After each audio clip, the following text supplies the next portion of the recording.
The snowflakes were getting bigger by the minute, dancing their way down from the dark December sky.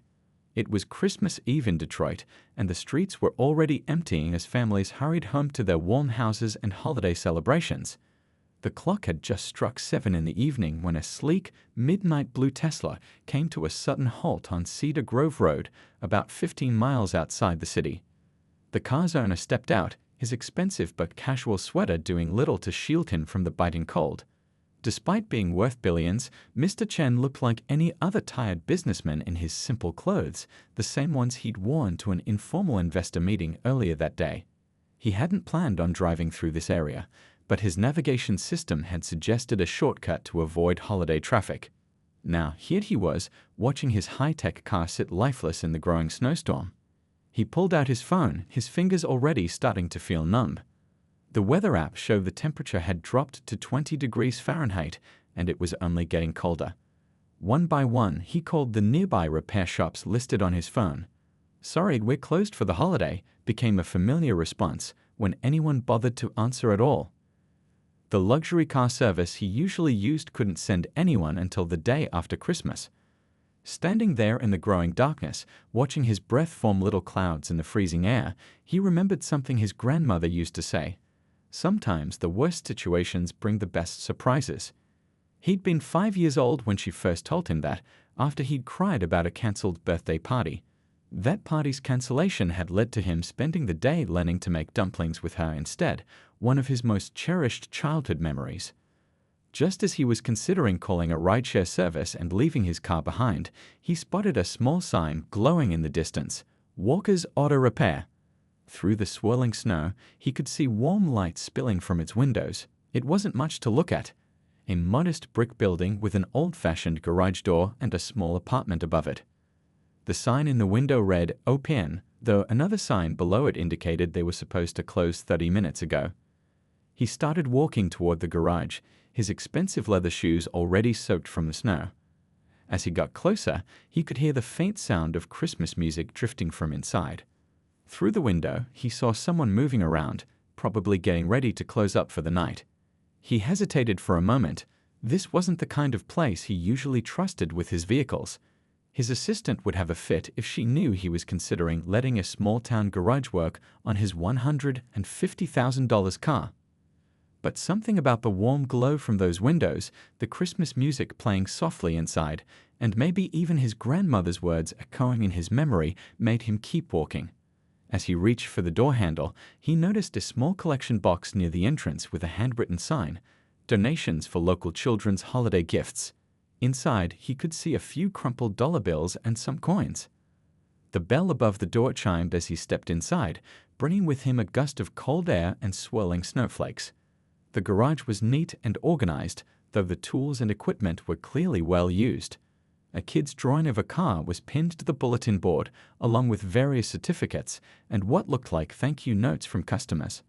"Hello," he called out, stamping his feet to shake off the snow. "I'm sorry to come in so late, but my car broke down just up the road." Little did he know that this moment, this simple act of walking into a humble garage on a snowy Christmas Eve, would set in motion a chain of events that would change not only his life, but an entire community.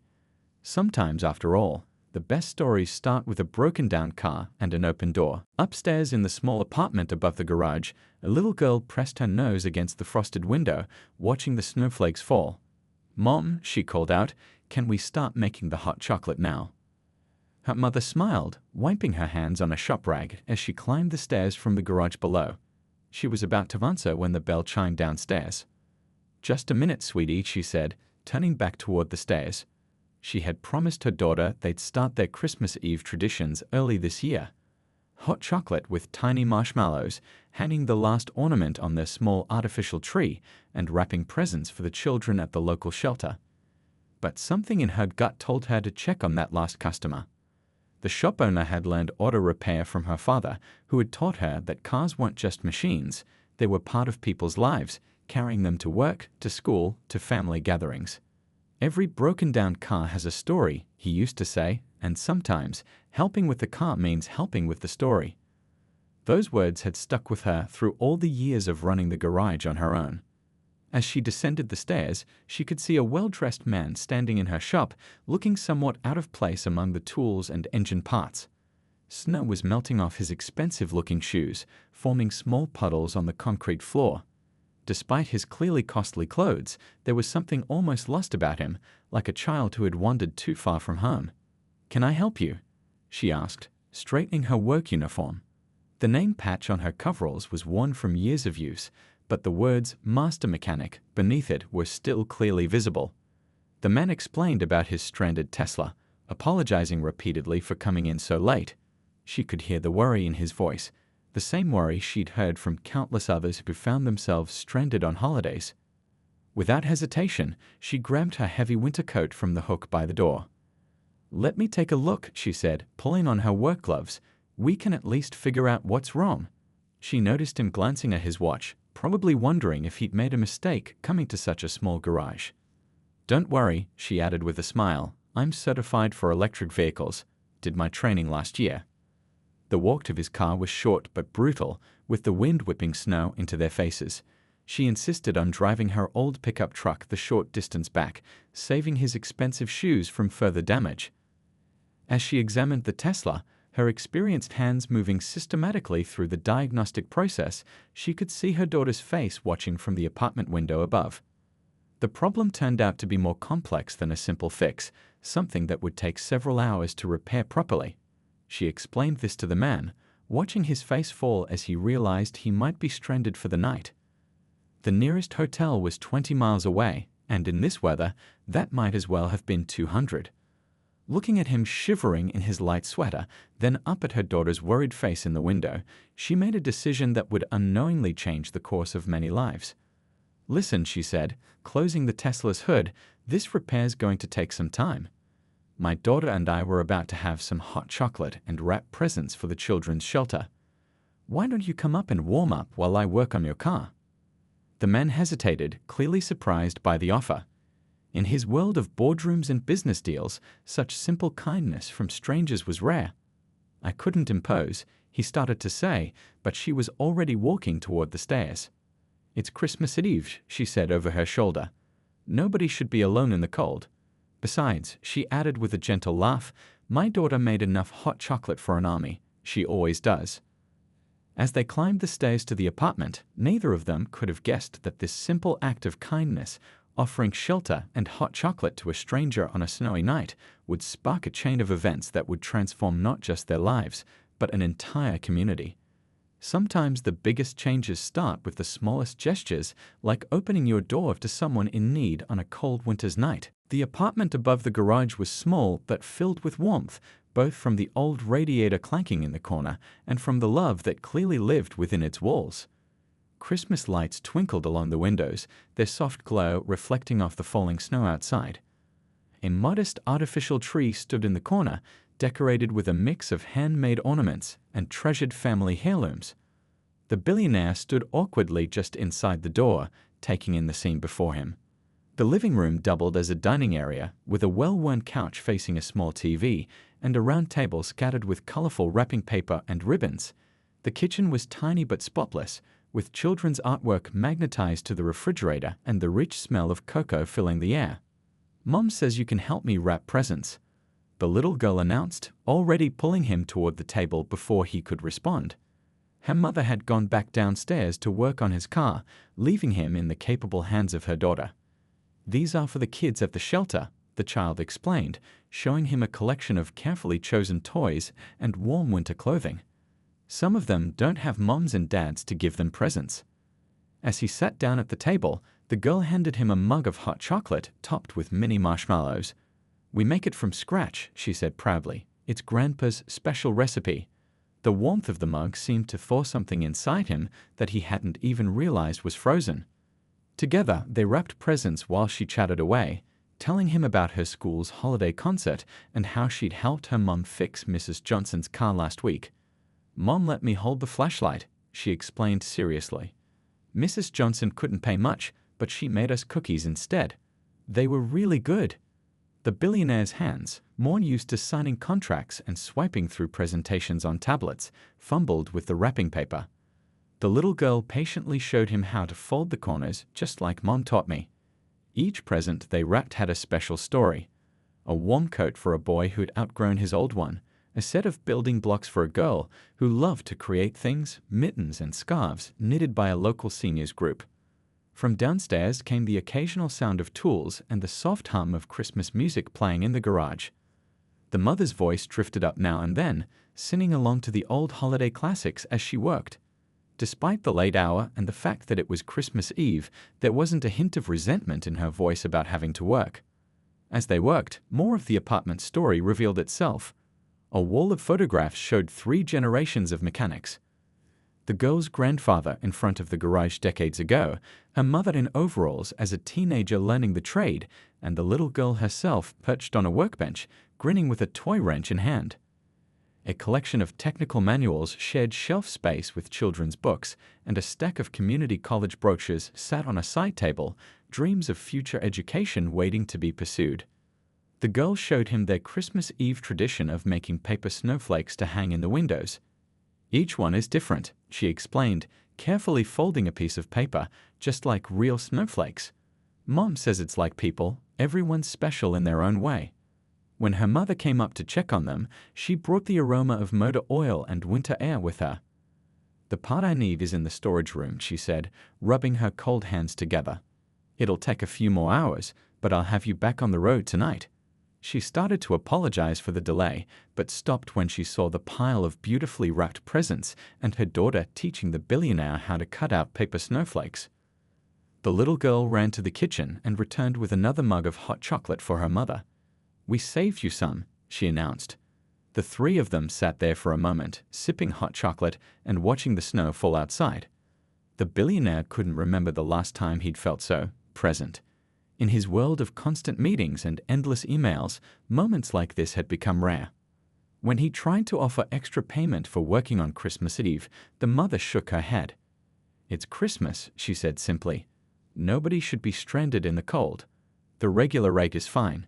She went back downstairs to continue working, leaving him to wonder at the kind of generosity that had nothing to do with money.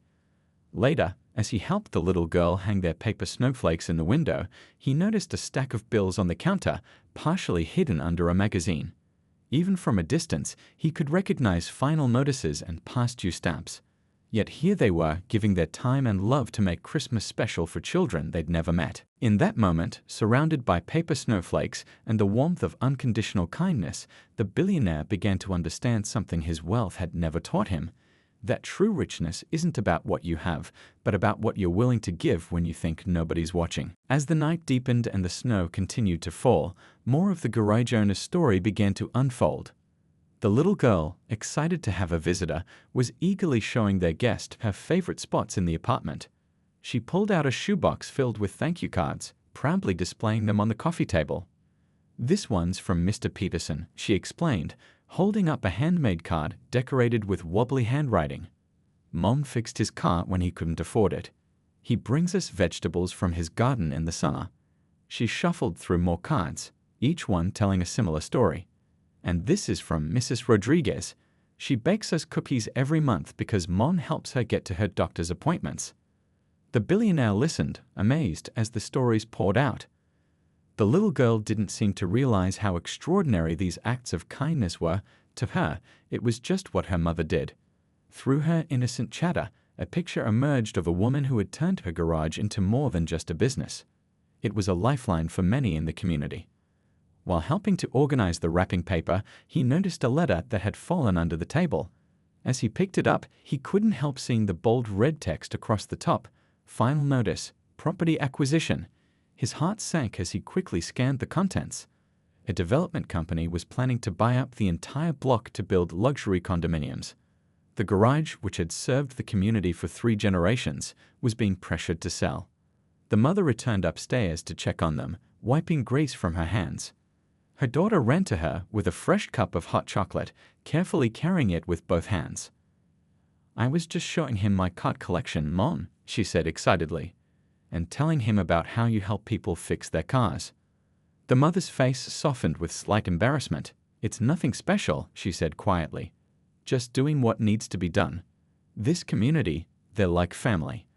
When my father passed away and left me the garage, these people helped me keep going. They brought food, helped watch my little one when I had to work late. You don't forget kindness like that." She sat down at the table, exhaustion briefly showing on her face before she covered it with a smile. "Sometimes people can't afford the full repair cost right away, so we work something out. Maybe they pay in installments, or maybe they share their garden vegetables or help with bookkeeping. Money's not everything, you know." The billionaire watched as she pulled her daughter onto her lap, the little girl immediately snuggling into her mother's work uniform, unbothered by the smell of motor oil that clung to it. "Besides," she continued, "most of these folks are elderly or single parents just trying to get by. A working car isn't a luxury for them, it's how they get to work, take their kids to school, get to doctor's appointments. How could I turn them away?" Through the window, they could see the garage's neon sign glowing steadily in the snow. The mother's eyes lingered on it, a mix of pride and worry crossing her face. "That sign's been lighting up this corner for 40 years, she said softly. "My father always said it was like a lighthouse, helping people find their way home on dark nights."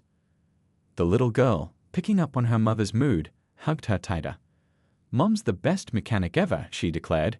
"She can fix anything. She even teaches me stuff. I already know all the tools and what they're for." The billionaire thought about the development notice, about how this sanctuary of kindness and community might soon be replaced by expensive condos. He thought about how many lives would be affected. The elderly residents who depended on affordable car repairs, the single parents who needed flexible payment plans, the community that had found a home in this humble garage.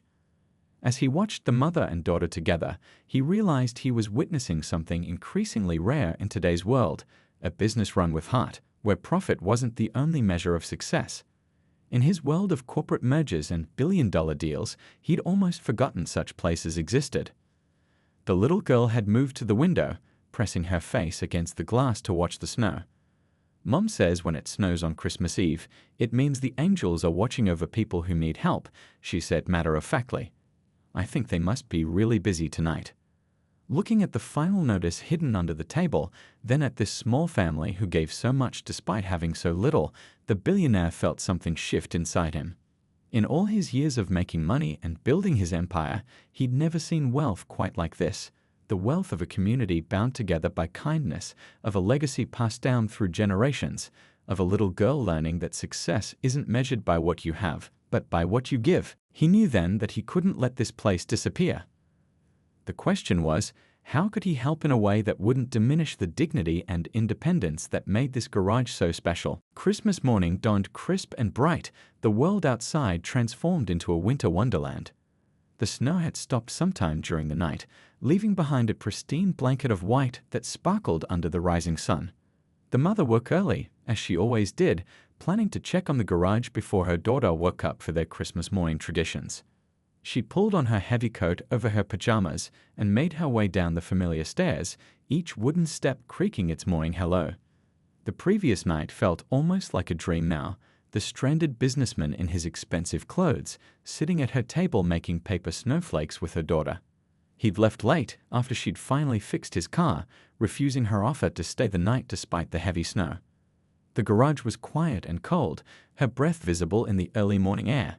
She flicked on the lights, the familiar hum of fluorescent bulbs filling the space. Everything looked the same as always, tools neatly arranged, the calendar on the wall showing December's page, the old radio sitting silent on her workbench. But then she noticed something different. There, propped against her toolbox, was a thick manila envelope. Her heart skipped a beat, thinking it might be another notice from the development company. They'd been getting more aggressive lately, increasing their offer while adding thinly veiled threats about eminent domain. With slightly trembling hands, she opened the envelope. Several documents slid out, along with a handwritten letter. As she read, she had to lean against her workbench for support.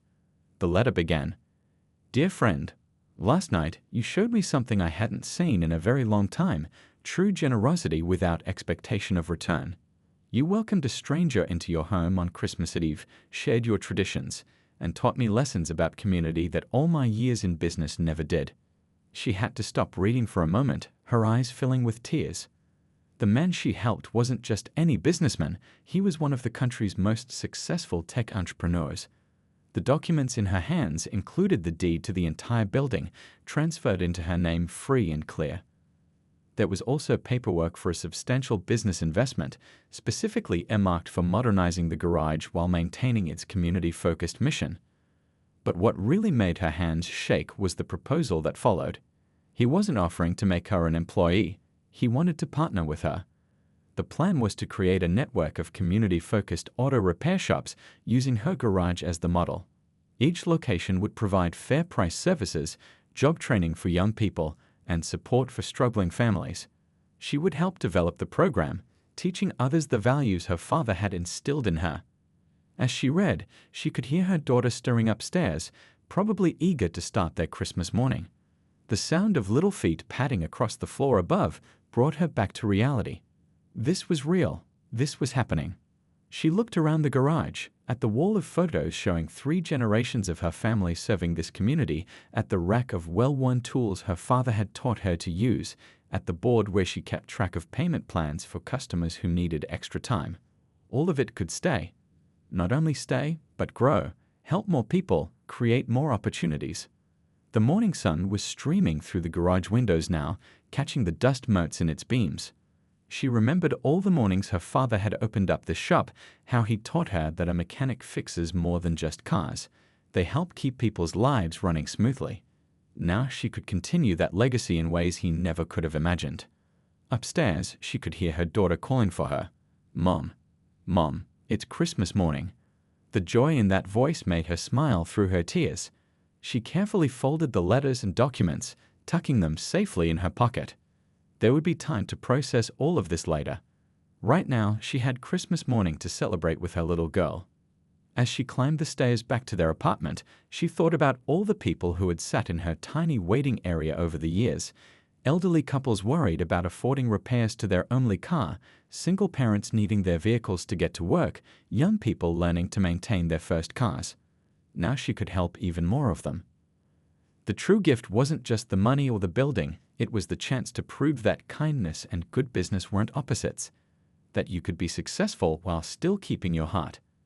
That one person's simple act of compassion could ripple out and touch countless lives. She opened the door to find her daughter bouncing with excitement by their Christmas tree. "Mom, look, Santa came." The little girl's eyes were shining with joy, unaware that their lives had just changed forever. But then again, maybe they hadn't changed at all. They were just getting a chance to share their way of doing things with the world. The morning sun caught the paper snowflakes still hanging in the windows, sending tiny rainbows dancing across the room. Each one was different, just like her daughter had said. Just like the many ways people find to help each other, to show kindness, to make the world a little better than they found it. Word spreads quickly in small communities, especially when it's good news. By the time winter began melting into spring, the story of the Christmas Eve encounter had taken on an almost magical quality. People loved telling about how a simple act of kindness on a snowy night had transformed not just one garage, but sparked a movement that was changing the whole city. The changes started small, like ripples in a pond. First came the renovations to the garage itself, but the mother insisted on keeping the old neon sign, though it now shone brighter after being carefully restored. "Some things are worth preserving," she'd say whenever anyone asked about it. The familiar warmth of the place remained, even as new equipment arrived and the waiting area grew more comfortable. What really caught people's attention, though, wasn't the physical changes. It was how the garage's philosophy began spreading to other businesses in the area.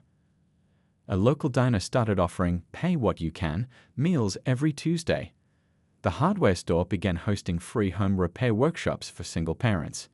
Even the fancy coffee shop downtown created a program where customers could prepay for coffee and sandwiches that anyone in need could claim later. The little girl, now proud assistant manager of what she called the Giving Wall, kept track of all the thank you notes and stories people shared.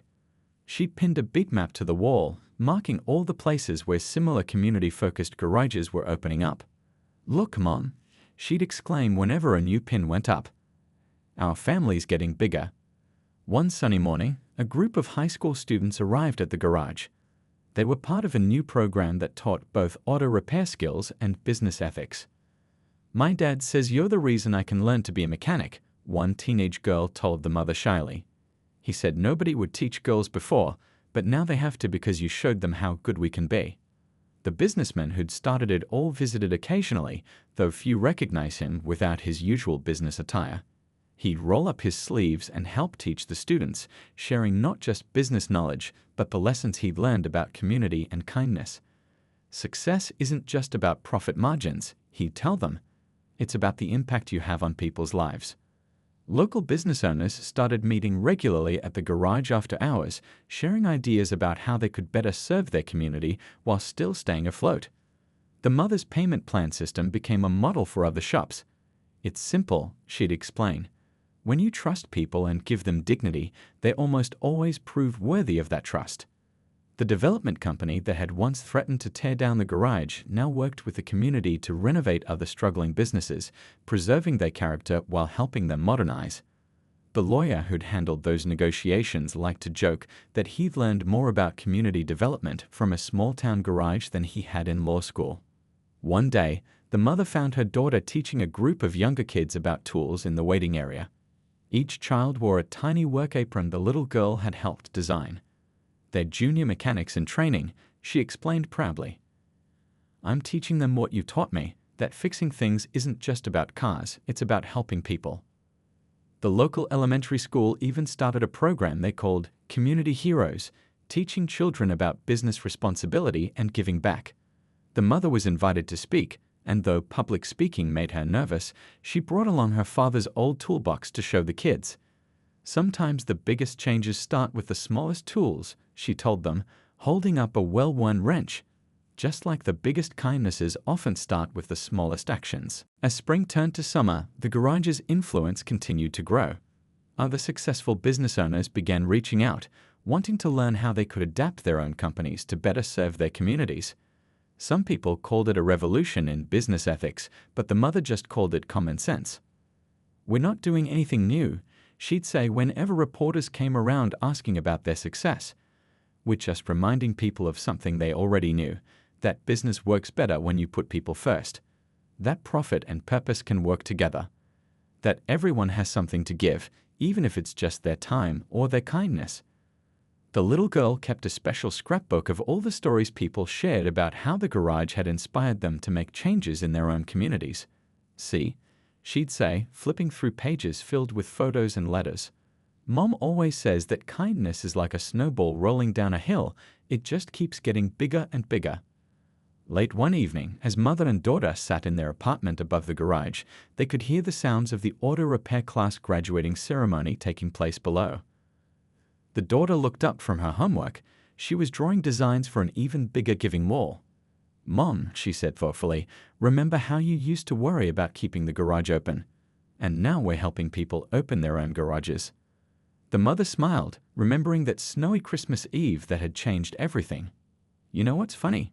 she replied, pulling her daughter close. "We're still doing exactly what we've always done, just helping people the best way we know how. We just have more help doing it now." Through the window, they could see the old neon sign glowing steadily in the gathering dusk, still guiding people home, still standing as a beacon of hope and kindness in a world that sometimes forgot how soon as spring turned to summer, the garage's influence continued to grow. Other successful business owners began reaching out, wanting to learn how they could adapt their own companies to better serve their communities. Some people called it a revolution in business ethics, but the mother just called it common sense. "We're not doing anything new," she'd say whenever reporters came around asking about their success. "We're just reminding people of something they already knew, that business works better when you put people first. That profit and purpose can work together. That everyone has something to give, even if it's just their time or their kindness." The little girl kept a special scrapbook of all the stories people shared about how the garage had inspired them to make changes in their own communities. "See," she'd say, flipping through pages filled with photos and letters. "Mom always says that kindness is like a snowball rolling down a hill. It just keeps getting bigger and bigger." Late one evening, as mother and daughter sat in their apartment above the garage, they could hear the sounds of the auto repair class graduating ceremony taking place below. The daughter looked up from her homework. She was drawing designs for an even bigger giving wall. "Mom," she said thoughtfully, "remember how you used to worry about keeping the garage open? And now we're helping people open their own garages." The mother smiled, remembering that snowy Christmas Eve that had changed everything. "You know what's funny?" she replied, pulling her daughter close.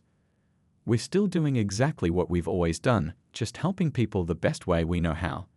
We just have more help doing it now."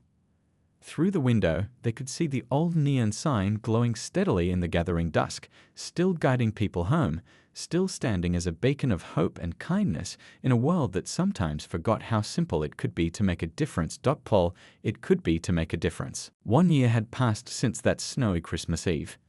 The garage looked different now, bigger, brighter, more modern, but its heart remained the same. The old neon sign still glowed warmly against the December sky, though it now stood alongside sleek new equipment and a freshly painted building. The tiny apartment upstairs had been transformed into a community meeting space, while the mother and daughter had moved into a cozy house just down the street. On this particular Christmas Eve, the garage was buzzing with activity, but not with car repairs. Instead, dozens of people filled the space, wrapping presents for local children in need. The tradition that once belonged to just a mother and daughter had grown into a community-wide event. The little girl, now a year older and considerably wiser in the ways of community service, moved through the crowd like a seasoned host. "Remember to put the age on the tag," she reminded volunteers, just as her mother had once reminded her. "And don't forget to add a note. Everyone likes to know somebody's thinking of them." In one corner, a group of teenage mechanics in training demonstrated basic car maintenance to interested parents. These free workshops had become a regular feature, teaching everything from changing oil to jump-starting batteries. "Knowledge shared is knowledge doubled," the mother always said, echoing her own father's words. The businessman who had started it all sat at a wrapping table, still struggling with corner folds, just as he had that first night. But now he laughed about it, accepting help from other volunteers. His expensive suits had given way to casual clothes when he visited, and few would guess he was one of the country's wealthiest entrepreneurs.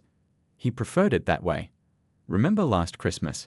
he asked the mother as she passed by with a stack of gift boxes. "I thought I was just getting my car fixed. Instead, I found a whole new way of thinking about business and community." The mother smiled, remembering that night. "And I thought I was just helping one more stranded traveler," she replied. "Funny how life works sometimes." The network of community garages had grown beyond anyone's expectations. 20 new locations had opened across the country, each one operating on the same principles of fair prices, flexible payments, and community involvement. But more importantly, each garage had become a hub for positive change in its neighborhood. The waiting area, now comfortably furnished but still cozy, displayed photos from all the different locations. Images showed proud graduates of mechanic training programs, community events, and countless small moments of kindness. The giving wall had inspired similar walls in other businesses, creating a web of community support that stretched far beyond car repairs. Local business schools now sent students to study what they called the garage model, how a business could thrive while putting community first. The mother found this amusing. "We're not doing anything complicated," she'd tell them. "We're just treating people the way we'd want to be treated." As evening approached, the gathering transformed into a celebration. Someone had brought hot chocolate, made from scratch of course, following the special recipe that had been shared so many times now. The smell of cookies baking in the break room's new oven filled the air, mixing with the lingering scent of motor oil that never quite left a garage. The little girl had set up a paper snowflake station, teaching other children the art she perfected the year before. "Each one is different," she explained, just as she had back then. "Like people, everybody's got their own special way of being beautiful." Outside, snow began to fall softly, just like it had that fateful night. The mother stood by the window, watching the flakes dance in the glow of the neon sign. Her daughter's voice carried across the room as she told newcomers the story of last Christmas Eve. A story that had been told so many times, but never seemed to lose its magic. "You've created something extraordinary here," the businessman said, joining her at the window. But the mother shook her head. "We all created this," she corrected him. Every person who's ever needed help and every person who's ever given it. We just gave them a place to come together." As if to prove her point, a young couple walked in, looking worried. Their car had broken down just up the street. Without hesitation, several people moved to help, offering hot chocolate, a place to warm up, and assurance that their car would be taken care of. The mother smiled, watching the scene unfold. Some things had changed dramatically in the past year, but the most important things had stayed exactly the same. The garage was still a lighthouse for people who needed help, still a place where kindness was the most valuable currency. Later that night, after the celebration wound down and the last presents were wrapped, the mother and daughter stood in their old apartment, now a community room. Paper snowflakes danced in the windows, casting familiar shadows on the walls. "Mom," the little girl said, looking out at the snowy street below, "remember how you used to say that when it snows on Christmas Eve, the angels are watching over people who need help?" "I remember," her mother nodded. "Well," the girl continued thoughtfully, "I think maybe we're all supposed to be those angels. You know, helping each other out when times get tough." The mother hugged her daughter close, both of them watching the snow fall past the window. The neon sign glowed steadily below, lighting the way home for anyone who might need it, just as it had done for 40 years, and just as it would continue to do for many years to come. In the end, what had started as one act of kindness on a snowy Christmas Eve had grown into something far bigger than anyone could have imagined. But maybe that's how all the best changes happen, one small gesture of kindness at a time, snowballing into an avalanche of hope that transforms not just one life or one community, but spreads outward in endless ripples of possibility.